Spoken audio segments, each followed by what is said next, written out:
Four true mysterious stories from Hannah Rawlinson to Kayla, Misty Tasker, and Matt. Each terrifying mystery will leave you questioning reality. From eerie encounters to paranormal events, these true chilling stories will haunt you. Like, share, and subscribe for more creepy, haunted, and mysterious stories. I post 2-3 times a week, so turn on notifications to never miss a new upload. Now let's get into the stories. On the afternoon of Sunday, February 25th, 1855, a 48-year-old woman named Hannah Rawlinson, along with her husband and a group of her friends, walked quickly down a road in Sheffield, England. As they walked, the entire group was totally silent because they were terrified of what was going to happen next behind Hannah. And her friends on this road was actually another, slightly larger group of people that were keeping pace with Hannah and her friends.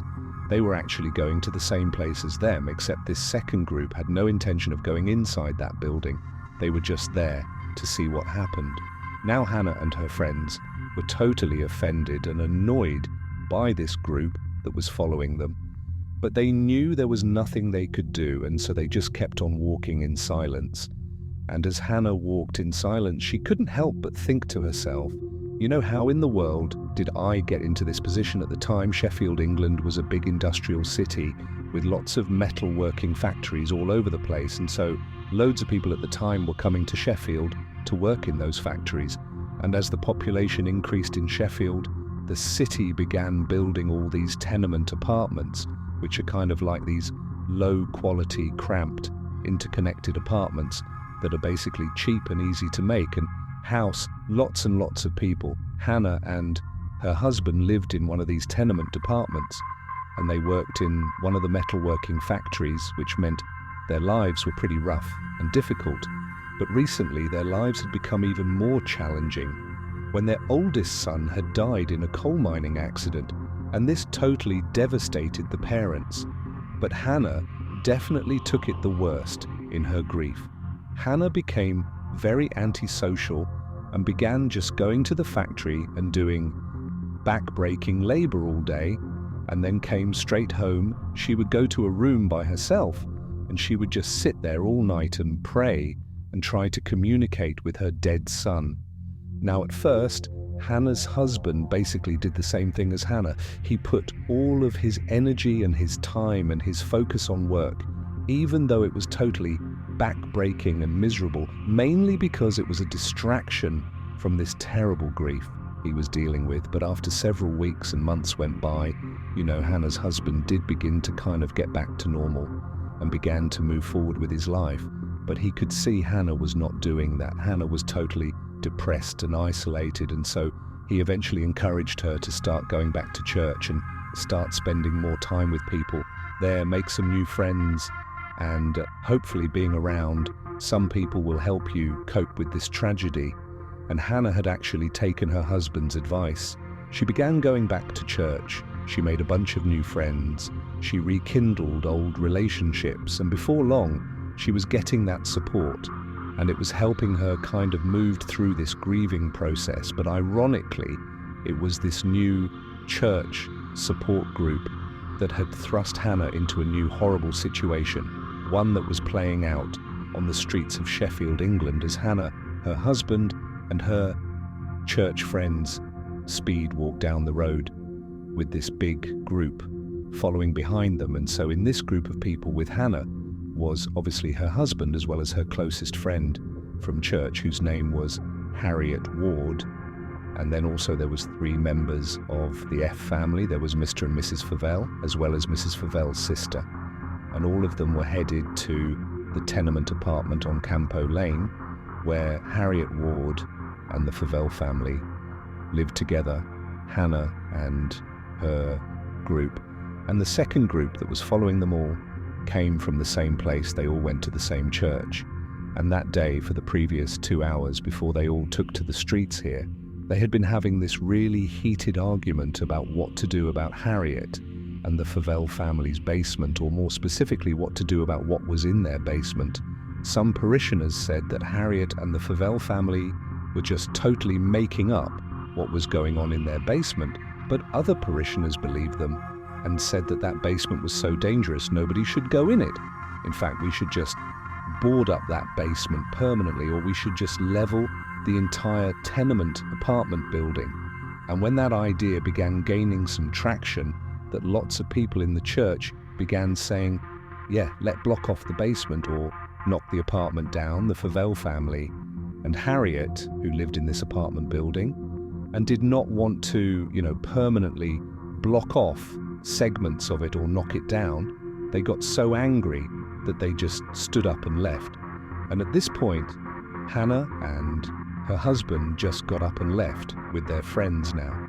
Once they got outside, they didn't really have a plan, but they felt strongly that they just needed to get to the Campo Lane tenement department building and at a minimum just be in there to prevent other people from showing up and doing something to the apartment, like trying to knock it down or do something to the basement. And so Hannah and her group began speed walking to the apartment, and this gaggle of other churchgoers who were part of this argument just kind of naturally came outside and followed them. And then when Hannah and her friends reached the apartment building on Campo Lane, they went inside and shut and locked the door behind them. And for a moment, Hannah and the 5 other people she was with, they just stood there in silence, not really sure what to do next. But eventually one of them said, we got to do something about the basement, because if we don't, the people outside will. Hannah walked over to the front of the apartment, where there was a big window that looked out to the street. And when she looked out there, she saw the big group of people that had followed them were all kind of gathering around the small window that looked down into the Campo Lane tenement department basement. It was like all these people were jockeying for position to get the best look. Hannah shut the blind in frustration and then walked back over to the group. And then after a few minutes, Mr. Fable said, you know, guys, it's only going to be daylight for a few more hours. If we're going to do something in the basement, we have to get down there before the daylight is gone. We can't be down there in the dark. The group nodded because they understood why they definitely did not want to be down there in the dark. And then Mr. Favell looked over at Hannah's husband and he kind of gestured, like, why don't we, the 2 of us, go down there together? And Hannah's husband, even though he did not want to go down there, he just nodded and said, okay, let's go. Moments later, Hannah, Harriet, and the 2 Favell women watched as the 2 men opened up the basement door, turned around and looked at the women, and then they slowly began descending the stairs. And then after a couple of minutes, the only sound coming out of the basement was the sound of these 2 men using big metal tools to attempt to break up the stone floor in the basement. For the next 2 hours, Mr. Favell and Hannah's husband continued to smash up the floor in the basement, but every time they removed a big piece of stone, all they'd find was dirt underneath. There was nothing else. Meanwhile, outside, the crowd, looking in that window into the basement, was only getting bigger and bigger. It was no longer just other members of their church. It was now just random people who saw this big group and walked over to see what was going on. And Hannah, who was at that window looking out into the street, she was seeing this group growing and seeing how rowdy they were getting. And it was starting to make her really nervous. But the nerves she felt about the Sea Crow were nothing compared to the nerves she felt about her husband and Mr. Favell still being in that basement. Now that the sun was about to set, she did not want them down there in the dark. And finally, when the sun did set and the 2 men still had not come up, Hannah just rushed over to the basement and yelled for them to stop what they were doing and get up here. And the 2 men did as she asked. They dropped their tools and came upstairs looking totally dejected.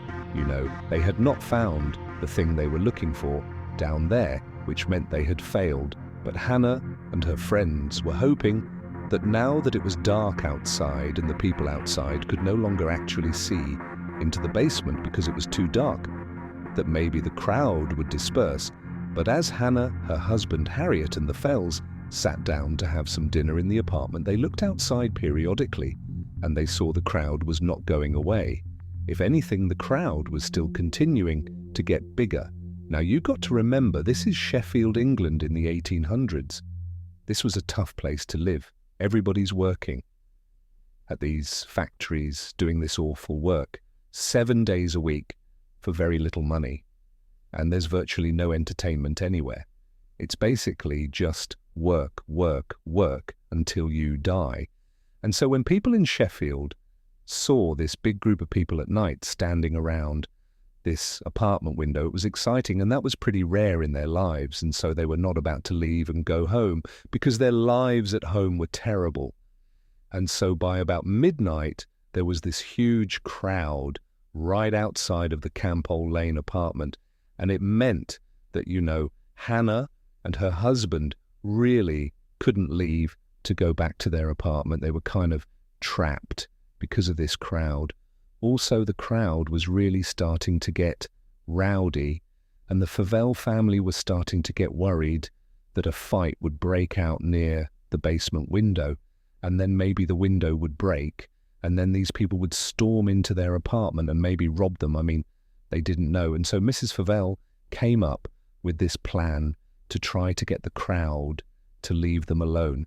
And so she ran over to one of the biggest windows on the first floor, and she pulled down the curtain rod and the curtain attached to it, and she handed it to her sister and said, "Go down in the basement and use this curtain rod and curtain to block out the one window. This crowd has to look into the basement. If they can't see into the basement, then they'll likely just leave." But Mrs. Favell's sister, after being handed this curtain rod, she's like, "I don't want to go in the basement. It's the middle of the night. I'm not going down there." And over the next couple of minutes, the entire group just kind of bickered about who should be the one to go down into the basement to cover up this window. And nobody wanted to do it. And finally, Hannah, who she's lost her son recently, she just wants to go home at this point. But she can't because of the stupid group. She finally just snaps and says, "You know what, I'll do it." And so she snatches the curtain rod and just walks right over to the basement door. She opens it up and begins descending the stairs before anybody else could stop her. And as she did, her husband and Harriet and the Favell family, they all crowded around the top of the basement stairs, looking down, kind of waiting to see what would happen last night. And so they all heard as Hannah turned the corner and walked over to that window, and they could hear her kind of messing around with the curtain as she put it in place. And then even though they could not see her down there because the basement's totally dark, they can't see the window. They heard Hannah call out that she was done. She had put the curtain up, it's blocked, and now she was going to come back upstairs. But after she yelled to them that she was coming back up, it went completely silent in the basement, and for like 5, 6, 7 seconds, all the people at the top of the stairs are waiting anxiously for Hannah to turn the corner and come up the stairs to safety. But then this tense silence was broken with a horrible scream coming out of the basement. It was Hannah. And then silence again. And at this point, Hannah's husband, he's like, "Oh my God, something's happened." And he charges down the stairs and he looks over and he sees Hannah is lying on the ground, motionless. There's nothing else in the basement. It's just his wife in this covered up window. And so he runs over, he scoops her up and he runs her back upstairs and he lays her on the ground right outside of the basement door. And then he began to shake her to try to wake her up. But she wasn't waking up. However, it was clear she was still breathing. And so Harriet ran and got a wet towel, and she came back and she kneeled down next to Hannah and she placed the towel on Hannah's forehead, hoping this wet towel would revive Hannah. But as Harriet is kneeling there, so she's looking at Hannah's body, and the basement door, which is open, is right past Hannah's body. Harriet happened to look up, and so now she's looking into the doorway that leads down into the basement, and her eyes went wide, and she screamed, and then she passed out. The big controversy over this basement began several weeks earlier, at the beginning of February, when Harriet and the Favell family began hearing all these strange sounds coming out of the basement. Now, initially, they had totally written off these sounds as being, strange creaking and cracking sounds that were just the product of a poorly constructed building with lots of people inside of it. But the noises they were hearing from the basement only got louder and louder and more intense, and they were especially bad at night. And so basically, Harriet and the Favell family were so scared to go down there that they just stopped, especially at night. Sometimes they go during the day, but at night it was like, no one's going down there. We don't know what's going on, but I'm not going down there. And then on February 24th, so this is one day before all this craziness happened, where, Hannah and her friends get followed to the apartment, and then Hannah goes down and she passes out, and then Harriet passes out. So one day before that, Harriet swore she saw a ghost in the basement. She saw this old woman wearing a white gown kind of moving around in the basement. And the whole time Harriet said this woman, this ghost woman, was pointing at one particular spot on the ground in the basement. And then the same night that Harriet sees this ghost in the basement, Harriet has a dream. And in her dream, she sees this ghost. And again, this ghost is in that basement, and it's pointing at the spot on the basement floor, except in Harriet's dream, this ghost woman speaks to Harriet and says that she was murdered, and her gold was stolen from her and buried in the basement right there. And it was this apparent ghost in the Campo Lane basement that was the center of that 2-hour-long argument at the church the following day, which ultimately prompted Hannah, her husband Harriet, the Favell family, to get up and storm out to go protect the Campo Lane apartment. And then also the secondary group followed right after them, really just to see if they were going to go confront the ghost, because a lot of people thought that's what they're going to go do. And that is basically what Hannah, her husband, and her friends ended up doing. They decided the two men would go down into the basement and attempt to dig up the floor in hopes that they might find this gold that was stolen from this murdered woman and buried in the basement. But they obviously did not find the gold, which ultimately led to Hannah going down and passing out, and then Harriet also passing out Hannah. And Harriet would wake up after passing out, and when they woke up, they would tell these terrifying stories about what they saw. Hannah said she went down the stairs, she went over to the window where all the crowd was looking in, and she managed to get this curtain up, and then she yelled upstairs to her husband and her friends that she was coming back up. But when Hannah actually turned around to go to the stairs, she realized the ghost was in the basement with her. There was this old woman wearing a white gown standing between Hannah and the stairs. She was blocking her way, and this woman was staring at Hannah really intently. And then Hannah screamed, and this ghost charged at Hannah and basically went through her body, and it was at that point that Hannah passed out onto the ground. As for Harriet, when she came to her story, was even more terrifying. Harriet said, after she placed that wet towel on Hannah's head, she looked up and she saw the woman in white walking up the stairs, staring directly at Harriet. And Harriet, she froze and kind of leaned back and just stared at this woman. And the woman, she came right to the top of the stairs. She stopped in the doorway, and then she opened up her mouth grotesquely wide and just continued to stare directly at Harriet. And then with slow, trembling hands, the woman began taking off her nightgown, which eventually fell to the ground. And Harriet saw this woman was covered in cuts and gashes all over her chest and neck. And then Harriet let out a scream, and she passed out too. Not long after Hannah and Harriet both came to and told their horrible stories, the police arrived outside and dispersed the big crowd, which meant Hannah and her husband could finally leave and go back to their own apartment, and they would. But just 12 hours later, Hannah would die. The Sheffield coroner held an inquest into Hannah's death, but he could find no scientific explanation for why Hannah actually died. And so on her death certificate, it basically says she died of fright. She was literally scared to death following Hannah's very bizarre and basically unexplained death. Harriet, who would survive, and the Favell family, they just moved out. They could not stand to be at that apartment any longer. And then also many more people who lived inside of this tenement apartment building on Campole Lane, they also moved out because, again, it was just too terrifying to be near this basement. To this day, we still don't have a better explanation for what happened to Hannah. She was in good health, all things considered, when she died.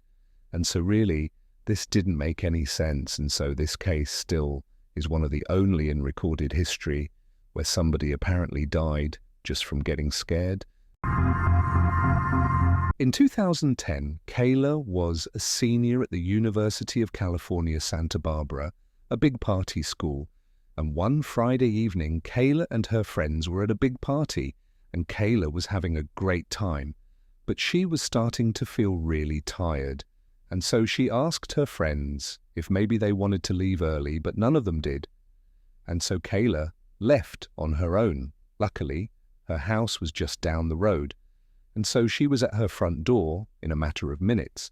That night, her two roommates, who were also college seniors, had decided to stay in and just have a nice night with a couple of friends, having some wine. And so when Kayla walked inside, she happened to turn to the right, and she looked on the closest wall where there was a sofa, and she saw there was a guy laying there with a blanket up to his chin, and his eyes were wide open. She didn't recognize him, but he was staring at her, and she figured, oh, he must be a friend of her roommate's. But as she walked across the room, she kind of glanced back at him, and he had pulled the covers down slightly, and he had lifted his head up, and he was staring at her kind of menacingly. And so Kayla got a really bad vibe from the sky and just kind of hustled into her room, shut the door behind her and locked it, something she never did. And a few minutes later, she was in her bed, and she was passed out. A couple of hours later, she woke up to what sounded like tapping on wood. And so she sat up in her bed, and she's kind of looking around. She had a couple drinks the night before, and she's half asleep, so she's a bit disoriented. But finally, when she gets her bearings, she realizes this tapping sound is the sound of someone drumming their fingers on the outside of her door. And so she's looking at her door, wondering who would be doing that. And then all of a sudden, the drumming stops, and it's replaced by the sound of this person scratching on the outside of the door. And so now Kayla's thinking, okay, is this guy who was out on that couch, is he playing a joke on me? And so she's sitting there wondering, she should just go over there and open the door and tell him to stop. But before she gets out of her bed, the scratching gets louder and louder and louder until it's so loud that it's kind of menacing. And so Kayla decides she's not going to go out there. And so instead, she pulls out her phone and she texts her roommate and says, hey, can you please come out in the living room and take care of your friend who's harassing me? But she doesn't get a response from that roommate, and the scratching is just still loud as ever. And so she texts her other roommate the same message, come out and take care of your buddy here. But again, she doesn't get a response. And now the scratching on the door has stopped, and it's been replaced by jiggling of her doorknob. And so now Kayla is just mad because this is obviously a prank, and it's a dumb prank. And so she yells out, hey, stop, but it doesn't do anything. And so now Kayla's like, okay, I've got to call my roommates, wake them up, they'll come out and they'll handle it. And so she calls one of her roommates, and they do pick up this time. And Kayla angrily tells them, hey, come out into the living room and tell your friend to knock it off. He's totally harassing me. And her roommate was confused. She's trying to make sense of what Kayla's saying. And she says, Kayla, what are you talking about? What friend are you talking about? And Kayla says, the guy sleeping on the couch, the guy in our living room sleeping on the couch, and her roommate said, "Kayla, we didn't have anybody over last night. Somebody out there, you need to call the police." Kayla's adrenaline surged, and she very calmly told her roommate, "Lock your door immediately." And right then she noticed the jiggling of her doorknob and the scratching it. It all stopped. And Kayla's wondering, where did this guy go? And then after a couple of seconds, she heard extremely loud banging coming from across the house where her two roommates shared a room. And it was the sound of this guy trying to smash down their door. And so Kayla's screaming, her roommates are screaming. Kayla manages to dial up 911, and before long, there are sirens outside, and Kayla hears the sound of this guy run across the house, and she hears the sliding door open and shut. Police come inside, they search the property, and there's no sign of the sky. And so Kayla and the roommates come outside, they talk, the police bring them over to their side door, and they show them on the outside there was all sorts of scratch marks all over the doorknob and right around the latch. And they said, "It looks like he was able to jimmy his way into your house through this door." And so then they asked the girls to give their statement about what happened. And they started with Kayla. They went over to her bedroom door so she could demonstrate what happened. And that's when they noticed there were all these scratch marks and gouge marks all over the outside of her bedroom door, and all over the doorknob, and all over the latch. And on the ground was a pair of scissors and a knife. And the police told Kayla that it looks like he used those scissors and that knife to open up the side door. And he was trying to use those tools again to open up her door. But for whatever reason, he just couldn't do it. They told Kayla that most likely when she went in the front door, she caught this guy off guard. Maybe he was trying to rob the place. Maybe he had just broken in. But either way, Kayla got in and ruined his plans. And so he leapt onto that sofa, the one against that inner wall, to kind of tuck himself away in hopes that maybe Kayla wouldn't look over and see him. And they told her that most likely when she made eye contact with him, she became a witness and therefore a target of opportunity. And had she not locked her door, who knows what would have happened. In 2004, 16-year-old Misty Tasker was a typical American teenager living in Live Oak, Florida, which is a small rural town right in the middle of the state. One Saturday evening in January, she and her mother attended a church service. Afterwards, they hopped in her mother's truck and they got on the country highway and began making their way home. Their house was just 20 minutes down this highway. It was a straight shot, and this highway was pretty desolate. There were no streetlights. It was actually a dirt road despite being a highway, and it was just thick forest on both sides of the road. The entire way there were no buildings or houses between the church and their neighborhood. Misty's mother was already a very anxious driver who would keep both hands on the wheel. She would sit up and kind of hunch over the wheel and keep her eyes intently focused on the road. But at night, her driving anxiety would shoot through the roof because she had really bad eyesight, and so she would go to great lengths to not drive at night to avoid that high level of anxiety. But the church service they had just come from had run a little bit long, and so now Misty's mother is driving with the sun starting to set, and she's going as fast as she can to try to get home before it gets too dark. And so as they're bombing down this road at about 55 mph, despite it being about a 40 mile per hour zone, Misty, who's in the passenger seat, just happens to look over at her mother for no particular reason. And as she's looking at her, she notices out her mother's window, it looks like there's a little girl sitting on the side of the road. What's a child doing out here in the middle of nowhere? She says to her mum, "I think I just saw a little girl." And Misty's mother, who's high up on the wheel, she did not hear Misty the first time. She's just focused on driving and trying to get home. And so Misty says, again, "I think I just saw a little girl. We need to go back. I don't know what she's doing, but I feel like we need to go back and make sure she's okay." And so Misty's mum looks over at her, and she's not prepared to turn the car around. That means staying out later, and it means she's going to be driving in even darker conditions. And so she's like, did you really see someone? Because we got to get home. And Misty's like, Mum, I'm pretty sure I saw a little girl. We have to go back. And so finally, Misty's mother, she's very annoyed, but she stops the car. She does a 3-point turn, and she begins driving back up the road where they came from towards this girl.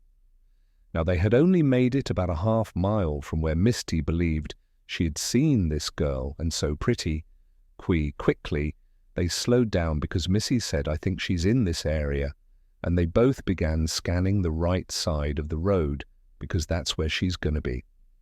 Now that they've turned around now, it was starting to get very dark outside, but there was enough light, and they had headlights. They were pretty confident they'd be able to spot this girl. And so as they're slow rolling down the road, they both see this girl a little ways up on the right-hand side. Her back was to the road. She had her knees tucked up to her chest, and she was rocking back and forth. Misty's mother made a comment that it was a little bit surprising that this girl was out here. I mean, there's really nothing around here. There's no houses, there's no buildings, there's no trails to be walking in this forest on either side. It was just kind of thick forest. And so she just thought it was very strange that this girl would even be out here, especially because there's not any traffic on this road. And so Mrs. Mother began slowly rolling up to her, and she told her daughter that instead of just stopping right away, let's just drive past her and get a look at her, and then we'll turn around and see if she needs any help.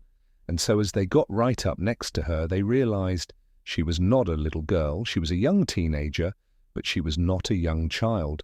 And as they drove right past her, they would expect her to turn around and acknowledge the car creeping up on her, considering there's no other traffic in the area, and you're just some person sitting on the side of the road. You should definitely turn around and see what's behind you. But the girl did not acknowledge them. She just continued to have her knees up to her chest and rocked back and forth. And so Misty and her mother are a little bit freaked out by this, but they drive past her about 50 meters. Misty's mother does a 3-turn, and when they're looking back down the road, where the girl should now be on their left-hand side, they're oriented back towards their house.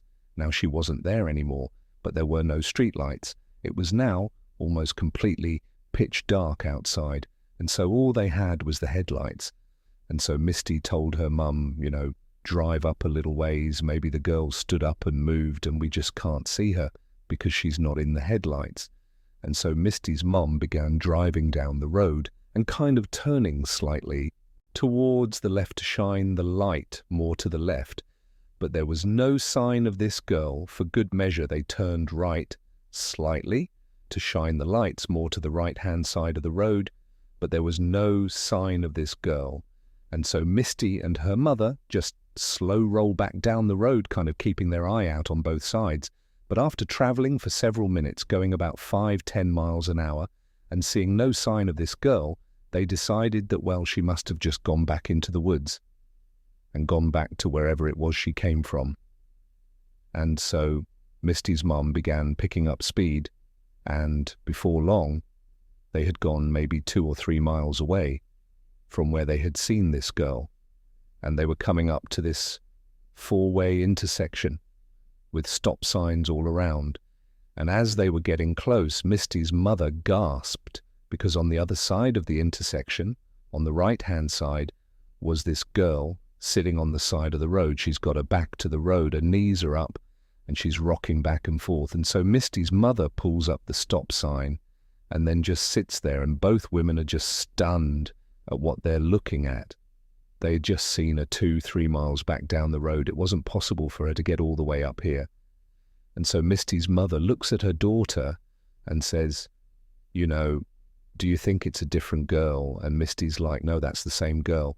So they just sat there for a minute until Misty started to panic, and she said to her mum, don't stop. I got a bad feeling about this girl. I don't know what's going on, but you can't stop next to this girl.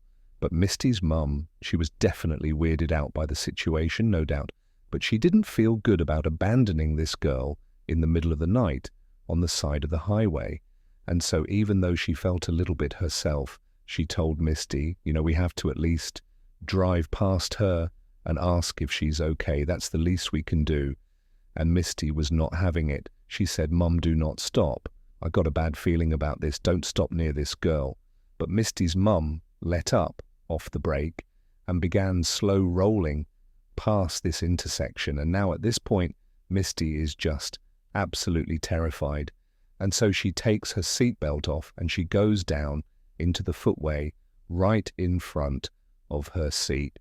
And she closes her eyes and covers her ears, and she just continues to beg her mother to just please keep going, don't stop. But her mother just continues on until she stops right next to this girl who's still just sitting on the side of the road with her back to the road. She's got her knees up. She's rocking back and forth. She's not acknowledging Misty or her mother. And so Misty's mother turns to her daughter and says, "Please roll down your window." And Misty refuses. She's still down in the footwell, still in the fetal position. She's crying, and she's still begging her mother to please just go home. And so Mist's mother, frustrated, reaches across the passenger seat and grabs the knob to roll down the window manually. So she rolls the window down, and Misty, who's down in the footwell, all she remembers is sitting there covering up her ears, and she's crying. And she opens her eyes and she's looking up towards her mum, who's reaching over the seat. And her mum yells out to this girl. And Misty remembers looking at her mum, who suddenly recoils in horror and screams. And then they take off like crazy, flying down the road.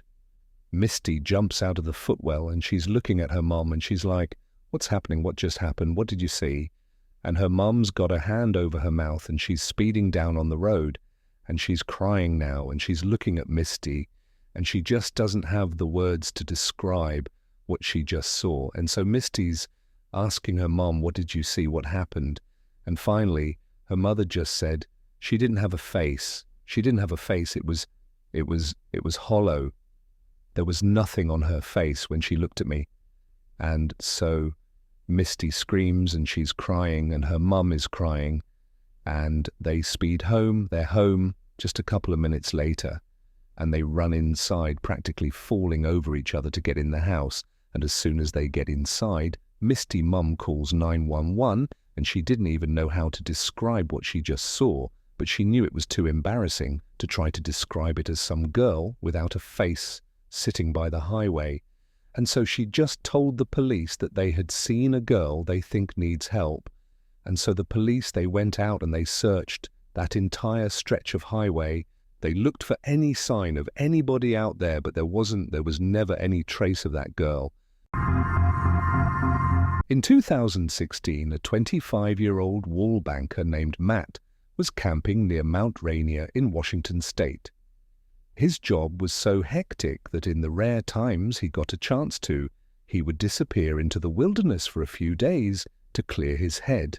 Despite living in one of the biggest cities in the world, Matt was actually a very competent outdoorsman, and so for this trip, he decided he would stay way off any trail deep in the backcountry in random locations. On the first night, he found a nice clearing in the trees. And so he set up his campsite there. He ate some food over his fire. He pitched his tent, climbed inside, and within a few minutes he was fast asleep. Several hours later, Matt woke up to some strange sounds coming from outside of his tent. It sounded like a couple of animals, or maybe one animal moving around right outside. And so after a while of just hearing this constant sound, he rolled over and he barely unzipped his tent flap just to look out and see if he could see whatever animal it was. And what he saw shocked him. There was a man sitting in front of his fire pit. There was no fire in his fire pit. And the guy was just sitting there with his hands on his knees looking straight down, and periodically he would just kick his feet in the ashes of the fire pit. And Matt didn't even know what to do, so he's just looking at him through this little tiny gap in his tent. And this man all of a sudden looks up directly at Matt and makes eye contact with him. And the guy's eyes go wide and he stands up, turns around and runs away from Matt's campsite. Matt has no idea how to react to this. And so he just quickly unzips his tent, jumps outside and shines his light into the forest looking for the sky. He's thinking to himself, who is this guy? I am in the middle of nowhere in the back country of Washington state. How long was he sitting outside there for? What does he want? And so as Matt is trying to make sense of this totally weird thing, he's thinking, okay, I'm going to look out and I'm going to see his flashlight somewhere, or I'm going to see his campsite, maybe he's set up nearby and he's looking around into the total darkness. He's looking through all the trees, any light source anywhere out there he would see. And there's not one, there's no fire, there's no flashlight, there is nothing. And so eventually Matt goes back inside of his tent, he zips it up, and he's just left kind of dumbfounded. He can't understand how some person was just sitting outside of his tent for no apparent reason, and then vanished into the forest without even turning on a flashlight. And so after a very restless night, finally the sun came up again, and Matt was very relieved. He stepped outside, and after a little bit of time now from this strange incident, Matt started to tell himself that all that was is some guy happened to set up his campsite nearby. It is possible, albeit rare, because we're in the back country, and maybe he was just intoxicated and he wandered over here and, stranger things have happened. So that's probably all it was. And so Matt felt like there was nothing to worry about. He packed up his campsite and he began hiking into the forest. Matt didn't have a planned route. Instead, he had a map and a compass, and he began just kind of wandering in the forest, kind of exploring wherever he wanted to go. And over the next 2 days, he covered at least 10, maybe 15 miles in kind of random zigzag directions. He found a nice clearing and he set up another campsite that night. He set up a fire and he was eating some food near his fire. And then as he's sitting there, he hears rustling coming from behind him. And he's pretty sure it's an animal, so he turns around and he doesn't see anything. And he goes back to eating his food. And then a little while later, he hears some more rustling behind him.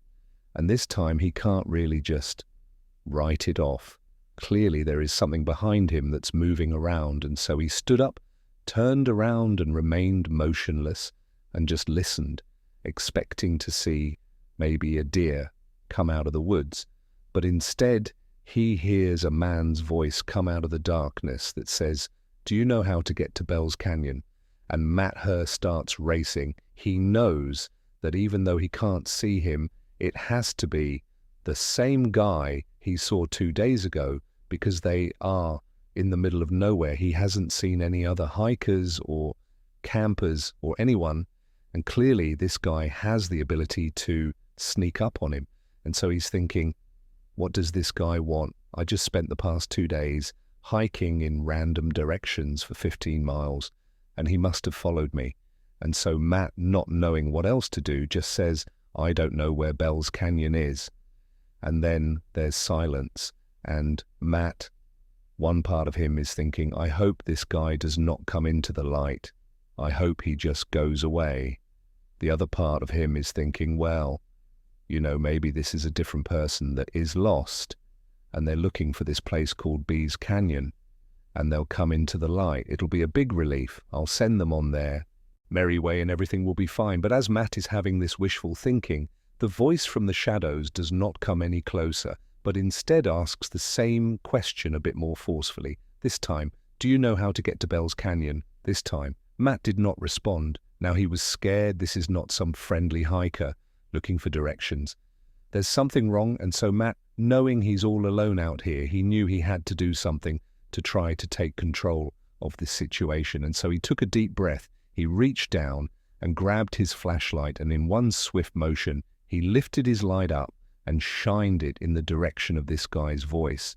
And what he saw was this guy from 2 days ago looking out from behind a tree, right in Matt's direction. He was hiding from him. And when the light hit him, the man barked at Matt to aim it away, and Matt kind of instinctively lowered his light, but now he was too scared to raise it again, and now he knows it's the same guy. This guy has been following me for 2 days. And so for several minutes, Matt just stood there, absolutely terrified. And this guy, he just stayed out there. Matt didn't hear a move. It was just a complete standstill. And then the silence was broken, yet again, by this voice. Except somehow he had moved even closer to Matt. And when he came through, asking the same question, do you know how to get to Bell's Canyon? His voice was so close to Matt that Matt got scared and raised his light up, and the man was standing just a few feet away from him. And this time, the man's eyes got wide, like they did the first time they saw Matt. And he turned around and he ran into the forest again. Matt, not knowing any better, just began running after him, but he only ran for about 30 seconds before he realized the terrain out here is so rough, he's going to fall, get hurt, he's going to get lost, and this guy's already long gone. He somehow managed to run immediately so far away.